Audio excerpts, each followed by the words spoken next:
Our Temple of the Arts has a lot of really interesting members who participate in our service and who also engage in some really interesting life pursuits. And one of them is Ashley. Welcome, Ashley. Thank you so much for having me. I know you've delivered some great readings and I hope enjoyed our services here at our Temple of the Arts. I love coming with my family.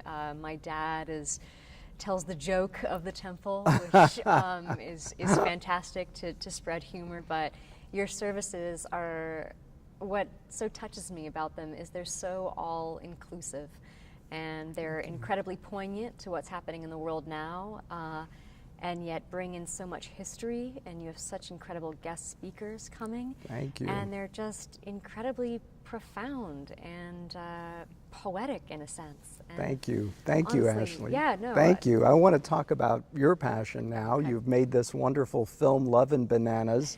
First of all, where did you find time as a working actress to pursue this interest? You know, there's downtime in between jobs, and I always say being on the job is like vacation. It's the time in between where the work really starts. A close family friend runs the Cambodia Wildlife Sanctuary, and he told me that they've been looking for Asian elephants to rescue and bring onto that sanctuary for 10 years. And when they finally found them, he sent out an email that said, "We've found these elephants. Anybody that wants to come is welcome." And I said, "I've got to go. This is a short story. It's a happily ever after story." And it was not. It was very naive thinking to think that way. The jungle where these elephants were was 75% cut down. It was on fire. The elephants were in severe mental and physical conditions. And through it all, there was an Asian elephant conservationist, a woman named Lek Chyler, working to save well, she has worked to save this species on the front lines all across Southeast Asia. But she had just rescued these elephants, and she showed me the footage on her iPad of what it took to get them there. And Jewish tradition is opposed to hunting for sport. It's against Judaism to do that. Yeah. Also, the idea of causing pain or cruelty to animals is anathema in Jewish tradition. But we don't realize that protecting a species requires a bigger commitment. Right. What did you find in terms of the nature of the cruelty to exactly how were the animals being abused in the Asian experience as opposed to the African, which you experienced firsthand? Right. Well, with Asian elephants, I saw a process known as pajan, which means the crush box. I saw undercover footage Lek had taken of that process, and it's the one bit of graphic content we show in the film.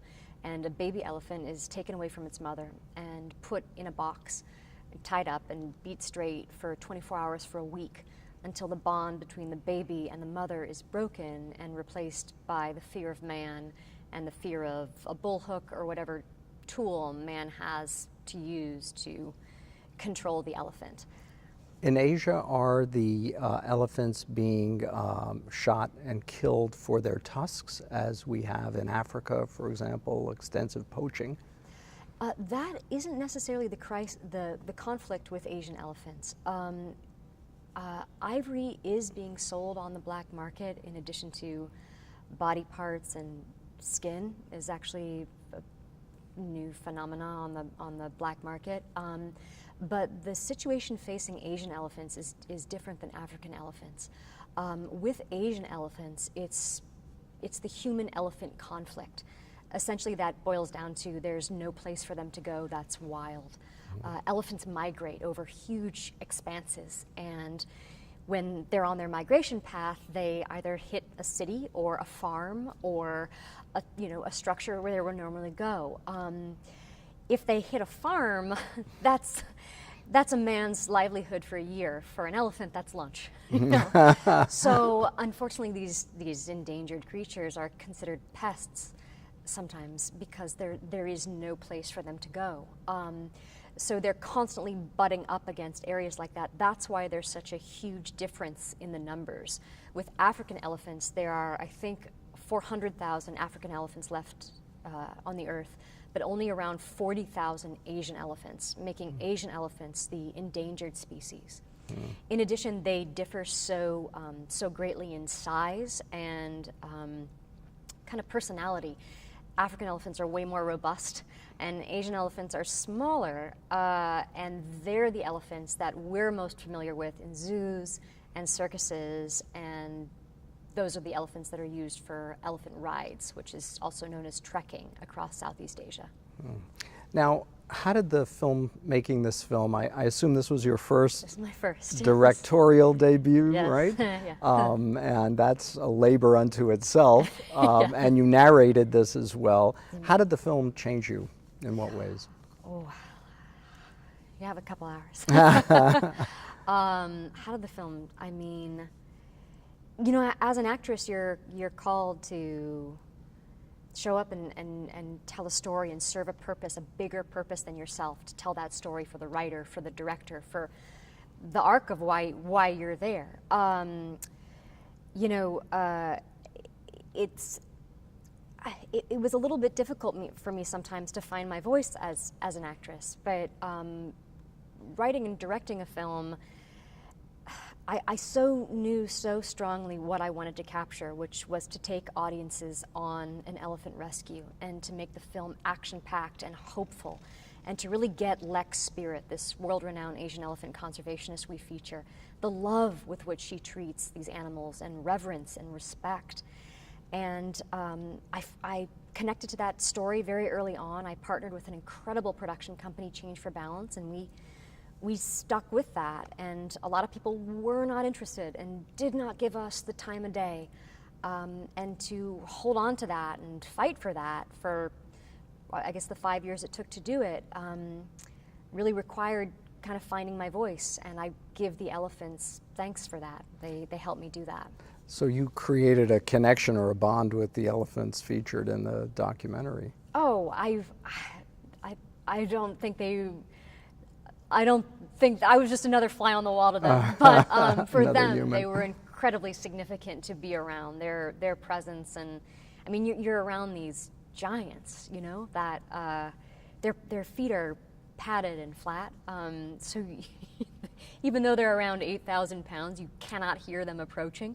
They're totally silent, and to walk among giants like that and see these incredibly intelligent, social, empathetic creatures just be elephants was remarkable. What a tragedy it would be if the next generation or the following generation wouldn't get to experience these animals. But it raises the issue of where would they experience them, ideally in the wild and in preserves, Right. as opposed to zoos. That's correct, yeah. You know, a large part of Love and Bananas is, you know, people say, oh, well, this situation is in Southeast Asia, and it's not. The situation is in our own backyard. At least with the Los Angeles Zoo, Billy is in captivity there, and David Castleman, one of the executive producers of Love and Bananas, is a trial attorney in Los Angeles that's been fighting for years to get Billy out of the LA Zoo. It's been proven Billy has severe osteoporosis from them not tilling the soil. He's overweight, and he's exhibiting stereotypic behavior, which is a condition when elephants rock back and forth. That's not like a dog wagging its tail. That's actually a sign that an elephant is exhibiting zoochotic or stereotypic behavior. Also, Billy is an Asian elephant, a male, and male Asian elephants go through a period called musk, which is like a surge of testosterone, and they run through the jungle and Puberty. puberty, yeah. Knock over trees and do guy stuff. Billy doesn't have the space to do that, so he's in a constant state of musk, and you can tell that by kind of this glands on his temples, and that's not healthy. And David has proven that with scientists. So the fight continues literally in our backyard. In our backyard. But probably zoos around the country. This is not just in our community.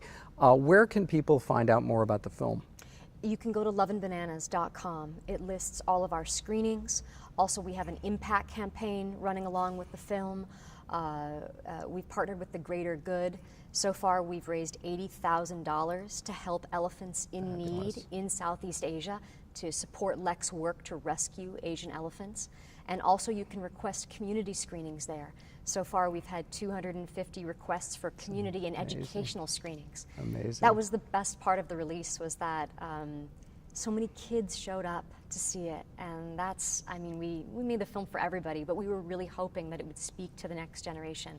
Now it's coming back to LA, I understand. Yes, you know, Aberama, our distributor, started with 20 theaters, and we just crossed 87 theaters. Phenomenal. So Aberama is bringing it back in LA and New York for a week to actually qualify it for an Academy Award. Oh, exciting. It is incredibly exciting. I'm, you know, I'm an LA native, and that platform gets a lot of attention. Sure. And I am so excited to use that platform to raise awareness for LEC and to raise awareness for the plight facing the Asian elephant. Well, thank you for doing this. This is a real mitzvah, as we say. Oh, well, thank you. Positive good deed for humanity and for the animals and for preserving God's creatures here in our world.